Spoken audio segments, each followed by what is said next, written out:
Halo semuanya, bentar lagi kita bakalan masuk ke tahun 2024 dan di video kali ini kita bakalan bahas 5 saham yang menurut gue menarik dan potensial untuk investasi jangka panjang di tahun 2024. Konten ini bakalan gue jadiin 2 part dan ini adalah part yang pertama. Video ini cocok buat kalian yang masih bingung mau milih saham yang mana yang bagus untuk diinvestasiin tahun 2024. Seperti biasa, sebelum kita mulai, jangan lupa subscribe dan tekan lonceng notifikasi supaya kalian up to date terus sama channel Todopedia. Oke yuk, langsung aja kita mulai.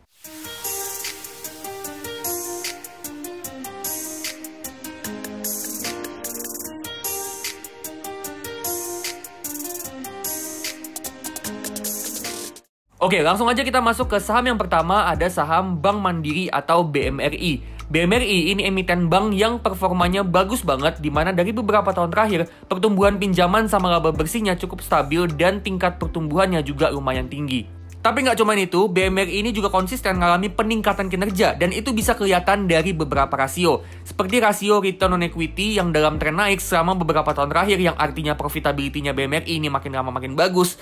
Terus rasio cost to income rasionya yang dalam tren menurun yang artinya efisiensi operasionalnya juga makin bagus. Dan rasio kredit macet atau NPL-nya yang trennya juga menurun yang artinya BMRI ini juga bisa ningkatin kualitas nasabahnya. Nah, kedepannya BMRI ini masih punya ruang untuk pertumbuhan. Ini kelihatan dari pinjamannya yang tadi kita udah lihat yang mengalami peningkatan. Dimana dengan begitu pendapatan bunganya juga berpotensi untuk terus tumbuh. Dan begitu juga dengan labanya. Tapi nggak cuma itu aja, BMRI juga dapat exposure ke pertumbuhan dari industri bank syariah lewat anak usahanya yaitu Bank Syariah Indonesia atau BSI. Literasi dan inklusi keuangan syariah yang masih cukup rendah di Indonesia sebagai negara mayoritas muslim terbesar di dunia menjadi pertanda ya kalau bank syariah ini masih punya potensi ekspansi yang gede banget. Terus selain dari BSI, digitalisasinya BMRI lewat aplikasi Livin by Mandiri dan Kopra juga bakalan ngebantu BMRI untuk terus numbuhin dana tabungan dan pinjamannya. Karena dengan digitalisasi, layanannya BMRI bisa diakses lebih cepat dan mudah secara online. BMRI juga rutin bagi dividen selama beberapa tahun terakhir dan kita bisa lihat di sini dividen yieldnya BMRI dalam tren yang meningkat dari tahun ke tahun. Dengan BMRI ini rutin bagi dividen dan yieldnya meningkat, ditambah BMRI ini masih punya potensi pertumbuhan yang cukup bagus untuk kedepannya, BMRI ini menurut gue cocok buat kalian yang mau investasi pakai strategi dividend growth investing. Nah, saham BMRI ini kalau kita hitung harga wajarnya pakai metode discounted dividend model dengan asumsi pertumbuhan itu 9% per tahun untuk 10 tahun ke depan, price to earning di tahun ke-10 nanti itu ada di 15 kali, terus dividen payout rasionya Bank Mandiri untuk 10 tahun ke depan itu ada di 60% untuk tiap tahunnya, dan return investasi yang kita mau itu sebesar 13% per tahun. Kita bisa dapat harga wajarnya saham BMRI ini ada di 7.200. Jadi di harga sekarang nih ya, tanggal 18 Desember 2023 pas video ini dibuat, saham BMRI ini ada di 5.900, which is masih di bawah harga 7.200. Dan menurut gua ini di bawah harga 7.200, apalagi di bawah harga 6.000, menurut gua ini masih cukup bagus untuk dibeli buat investasi jangka panjang. Saham berikutnya masih di sektor perbankan, ada Bank Rakyat Indonesia atau BBRI. BBRI ini dalam beberapa tahun terakhir, pinjaman sama labanya terus bertumbuh dengan pertumbuhan yang cukup konsisten dan tingkat pertumbuhannya juga cukup bagus. Meskipun di tahun 2020 labanya sempat turun karena efek dari pandemi COVID. Nah, BBRI ini punya tingkat return on equity yang tinggi, yang artinya dia punya kemampuan yang bagus banget dalam mencetak profit. Dan net interest margin atau NIM-nya BBRI ini juga tinggi banget, yang artinya dia bisa cetak pendapatan bunga yang gede. Return on equity dan net interest marginnya BBRI yang tinggi ini nggak lepas dari BBRI yang banyak ngasih pinjaman ke segmen UMKM, terutama segmen mikro. Yang mana segmen UMKM, terutama mikro ini punya bunga pinjaman yang tinggi. Nah, tapi meskipun bunga pinjamannya tinggi, potensi resiko gagal bayar atau kredit macetnya juga tinggi. Cuma meskipun segmen mikro punya potensi kredit macet atau gagal bayar yang tinggi, tapi rasio kredit macetnya BBRI ternyata masih cukup oke di angka 3%. Yang mana kriteria rasio gagal bayar yang bagus itu di bawah 5%. Artinya ini gambaran kalau BBRI memang punya kapabilitas yang bagus banget sebagai bank yang nyasar ke segmen UMKM, di mana mereka bisa ngejaga supaya kredit macetnya nggak terlalu besar, tapi tetap bisa dapat pendapatan bunga yang gede. Dan bisa dibilang BBRI ini market leader untuk perbankan UMKM. Nah, BBRI di tahun 2021 kemarin mereka ekspansi lebih jauh lagi ke segmen ultramikro dengan mengakuisisi Pegadaian dan PNM dan ngebentuk holding ultramikro. Dengan akuisisi ini, menurut gue potensi pertumbuhannya BBRI ke depannya bakalan bagus. Karena mereka bertiga bisa saling sinergi ya. BBRI bisa ekspansi penyaluran pinjamannya ke nasabahnya Pegadaian dan PNM, Dan dari sisi Pegadaian dan PNM, mereka juga bisa ekspansi pembiayaan ke nasabahnya Bank BRI. Terus menariknya juga ya, BBRI ini punya dividen yield yang meningkat dari tahun ke tahun, dan di tahun 2022 yieldnya itu bisa sampai 5,8%, dan itu karena manajemen menaikkan dividen payout rasionya. Nah, dengan yieldnya yang cukup oke, ditambah BBRI ini kedepannya masih punya potensi pertumbuhan yang cukup bagus, saham BBRI ini menurut gua juga bagus buat kalian yang mau investasi dengan strategi dividen growth investing, sama kayak BMRI. Nah, saham BBRI ini kalau kita hitung harga wajarnya dengan metode discounted dividend model, kita asumsiin BBRI kedepannya tumbuh dengan tingkat pertumbuhan itu 9% per tahun, price to earning di tahun ke-10 nanti ada di 15 kali, dividen payout ratio 65% untuk tiap tahunnya, dan return 13% per tahun untuk 10 tahun ke depan. Harga wajarnya BBRI di sini kita dapat ada di harga 5.800. Jadi di harga sekarang nih ya, per video ini dibuat tanggal 18 November 2023 ada di 5.500-an. Ini masih lumayan bagus untuk buy untuk tujuan investasi jangka panjang. Tapi kalau dibandingin ya sama BMRI tadi, margin of safety-nya BBRI ini cukup tipis dari harga wajarnya. Jadi ada bagusnya nih ya, meskipun BBRI sekarang masih cukup menarik, tapi ada bagusnya kita tetap simpan cash supaya nanti bisa beli di harga di bawah 5.500. Atau kalau ternyata BBRI bisa turun ke bawah harga 5.000, kita bisa beli lebih banyak lagi. Next, saham yang ketiga masih perusahaan gede, ada saham Astra atau ASII. Astra ini holding company yang bisnisnya mencakup berbagai macam sektor. Ada otomotif, keuangan, alat berat, tambang, kebun sawit, properti, infrastruktur, sampai teknologi. Ini ngebuat Astra punya ekosistem bisnis yang luas dan lengkap banget, di mana anak-anak usahanya bisa saling kerjasama bisnis, dan itu menjadi economic moat yang kuat buat Astra. Revenue-nya Astra selama beberapa tahun terakhir ini dalam tren yang bertumbuh, dan begitu juga dengan gross profit dan net profitnya. Gak cuman profitnya aja yang tumbuh, Astra ini juga bisa hasilin free cash flow yang gede dan bertumbuh dalam beberapa tahun terakhir. Ngebuat Astra ini perusahaan yang bisa terus hasilin uang cash yang bisa dipakai untuk ekspansi bisnis. Bicara soal ekspansi bisnis, meskipun ekosistem bisnisnya Astra ini udah gede banget dan lengkap banget, tapi Astra ini masih terus gencar banget akuisisi dan investasi di perusahaan lain. Dengan Astra yang masih terus gencar investasi dan akuisisi perusahaan lain, ditambah Astra ini punya kemampuan profitability yang bagus dengan tingkat return on equity yang cukup tinggi di 15%. Artinya Astra ini perusahaan yang masih bisa terus bertumbuh secara compounding untuk kedepannya. Nah, Astra ini dengan dia punya lini bisnis yang terdiversifikasi, di mana lini bisnisnya mencakup banyak sektor, ditambah ekosistem bisnisnya Astra yang besar banget dan lengkap banget. Menurut gua Astra ini perusahaan yang kokoh dan cocok untuk yang mau investasi jangka panjang, atau buat teman-teman juga yang mau hold selamanya. Kelemahannya Astra menurut gue cuma satu, yaitu karena lini bisnisnya terdiversifikasi, maka tren pertumbuhan kedepannya juga nggak akan terlalu tinggi. Dimana dalam satu waktu pasti ada lini bisnis yang bertumbuh, ada juga yang trennya menurun, dan ada juga yang stagnan. Nah, harga wajar saham Astra ini kalau kita hitung dengan metode discounted cash flow, di mana kita asumsi pertumbuhannya 5% aja tiap tahunnya untuk 10 tahun ke depan, asumsi valuasi price to free cash flow ratio ada di 10 kali, dan return 15% per tahun dari saham Astra. Di sini kita dapat harga wajarnya Astra itu ada di 6.360. Dan di harga sekarang di 5.600, ini saham Astra masih cukup under value dan bisa jadi saham pilihan yang bagus untuk tujuan investasi jangka panjang. Nah, saham berikutnya, kalau kita bicara soal saham apa yang bagus untuk jangka panjang, pastinya saham consumer goods bakalan jadi pilihan. Dan saham consumer goods pilihan gue adalah saham Indofood atau INDF. Kenapa Indofood? Pertama, karena Indofood ini punya brand Indomie. Brand yang udah dikenang orang di seluruh Indonesia dan masih terus dikonsumsi sampai sekarang. Dan bahkan Indofood ini ekspansi pasarnya Indomie sampai ke Timur Tengah dan Afrika lewat perusahaan Pine Hill Corpora milik Salim Group.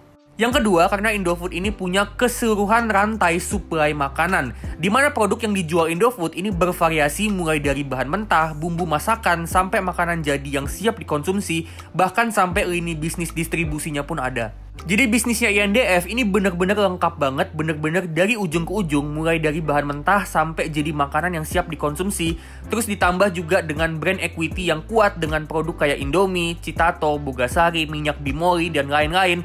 Ini tentunya jadi economic moat yang kuat banget buat INDF ketika bersaing di sektor consumer goods.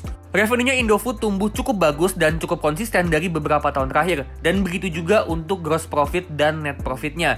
Yang mana ini adalah gambaran dari economic moat-nya yang kuat dan customer-nya yang loyal. Nggak cuma cetak profit, tapi free cash flow-nya juga positif dari beberapa tahun terakhir. Yang artinya INDF ini juga bisa hasilin uang cash masuk yang bisa dipakai untuk ngembangin bisnis dan bagi dividen. INDF beberapa tahun terakhir juga punya tingkat profitability yang cukup bagus dengan return on equity-nya di rata-rata 13%. Yang artinya dia bisa hasilin keuntungan rata-rata itu 13% dari modal yang diinvestasiin ke bisnisnya.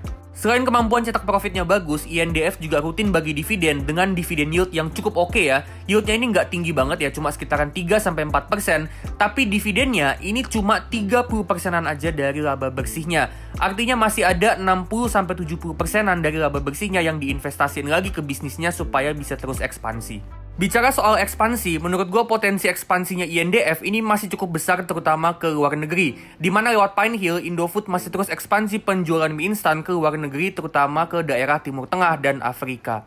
Yang mana ini pertanda kalau INDF bisnisnya ini masih bisa tumbuh untuk kedepannya. Nah, valuasinya saham INDF menurut gue ini masih cukup menarik ya, dengan price to book value atau PBV ada di 0,9 kali dan price to earning yang ada di sekitaran 6 kali. Dan harga wajarnya saham INDF ini kalau kita hitung pakai metode discounted cash flow, kita pakai asumsi yang konservatif ya, pertumbuhannya cuma 2% aja per tahun untuk 10 tahun ke depan, valuasi price to free cash flow ratio yang ada di 7 kali, dan return 15% per tahun dari saham Indofood, kita dapat harga wajarnya saham Indofood atau INDF ini ada di sekitaran 8.500. Jadi di harga sekarang nih di bawah 7.000, di harga 6.000-an, menurut gua saham INDF ini masih bagus banget, masih menarik banget untuk buy, untuk investasi jangka panjang, untuk holding period kurang lebih 10 tahun ke depan. Dan perlu kita ingat ya, kalau tadi kita pakai asumsi yang cukup konservatif, pertumbuhannya kita asumsiin untuk kedepannya itu 2% aja per tahun. Yang mana menurut gue pertumbuhannya INDF ini harusnya masih bisa lebih dari 2% per tahun karena mereka masih terus ekspansi penjualan Indomie sampai ke luar negeri.